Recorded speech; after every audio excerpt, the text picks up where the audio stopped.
The finale of Season 4 of is finally here, and with it, we finally get some much-wanted answers with a whole lot more questions. Whether you finished it yourself or just want to relive the moments as we wait for Season 5, here is everything that happened in Season 4 in 5 minutes or less. We've got a lot to go through and not a lot of time to do it, so let's jump right in. Right off the bat, we're left with a beaten, exhausted team of heroes fresh off the destruction of Viltrum, a hollow victory with heavy repercussions. With the destruction of the Viltrumite planet and the remaining Viltrumites scattered to the wind, Mark, his father, and Tech Jacket book it back home to not only see their friends and family again, but also out of the fearful worry that Thrag will seek revenge, eye for eye style. Off-world, Oliver's getting the old healing tube of slime treatment back on Europa, Alan's homeworld, where we see that he is still alive, but in critical condition. At this time, Mark and his father successfully make it back to Earth and are relieved to find that there seems to be no Viltrumites on the planet causing mass destruction. Or at least so far. Afterwards, Mark is seen to be suffering from PTSD from the previous battle, as well as living in a constant paranoid fear that Thrag and the other Viltrumites are killing the very people he loves most right in front of him.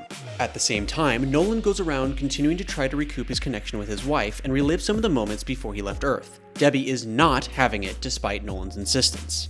In an underground bunker, Cecil and Dr. Sinclair attempt to build their own portal to rescue Monster Girl and Rudy. This ends in misery as they not only unsuccessfully build a portal, but some of their soldiers get tentacle erotica'd, resulting in Cecil calling off the rescue and leaving the return home trip up to Monster Girl and Robot. Checking in on Europa, Alan is looking absolutely fitted as he comes to terms with taking the mantle from Thaddeus to be the leader of the Coalition of Planets, and struggles to keep the Coalition's faith in his abilities. He's got big shoes to fill. Back at home, Debbie, thanks to the encouragement of Paul, realizes that she doesn't need to be confined to Earth, and that if she wants to, she should go see Oliver and take care of him. Later, while Mark is home, he has a touching heart-to-heart with Eve, where he comes to discover that she was not only pregnant before he left, but decided to terminate the pregnancy out of fear of not being able to do it on her own, citing that she felt she didn't want to tell him before he left, so he didn't worry about coming home to her while fighting to save the universe. While I can't imagine how hard that was for Eve to do, it is an absolute W moment for Mark for being one of the best boyfriends in the world, comforting her as he should, and taking Eve's actions seriously.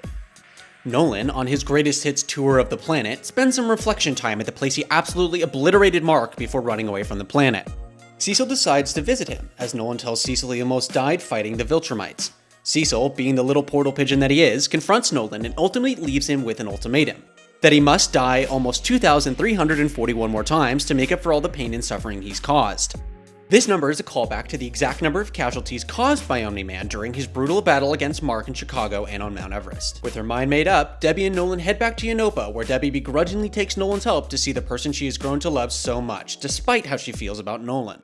Afterwards, Mark heads to Cecil, telling him of what they fought and their ultimate victory, if you can call it that. Again, we see Mark's paranoia act up, with Thrag killing Cecil with a Viltrumite patent-pending palm of intense bleeding and misery as he breaks down in front of Cecil, finally offering to take the psychiatric help that was offered to him by Cecil so long ago. At the end of the episode, we find Mark depressed in his room, unable to get past the PTSD and fears seeing his friends torn to shreds in front of him. Eve recommends he go for a flight and enjoy the free skies as he used to when he first got his powers.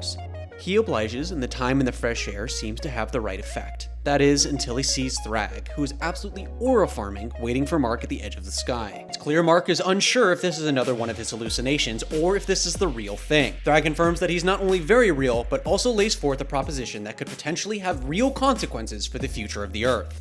Thrag threatens Mark with the reality that the remaining Viltrumites are already ingrained into the population of Earth and can't be found, as they've hidden themselves as normal people and will breed the population to regrow the Viltrumite Empire.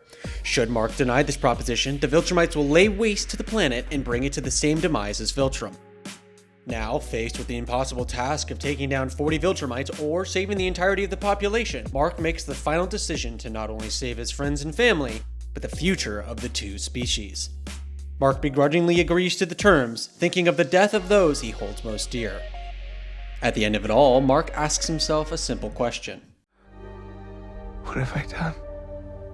Finally, back on Europa, Alan is left with a final message from Thaddeus. He comes to learn that the Scourge virus is not only alive and well, but its use is the final wish of Thaddeus to finish the job he couldn't before.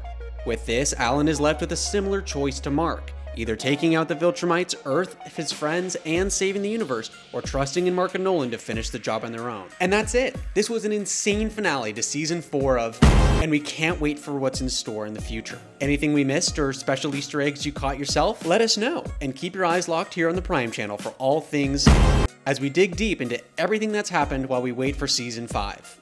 Eventually. Now this is the part where you all ask, where's season 5, William? Trust me. We've been expecting them. We'll see you in the comments.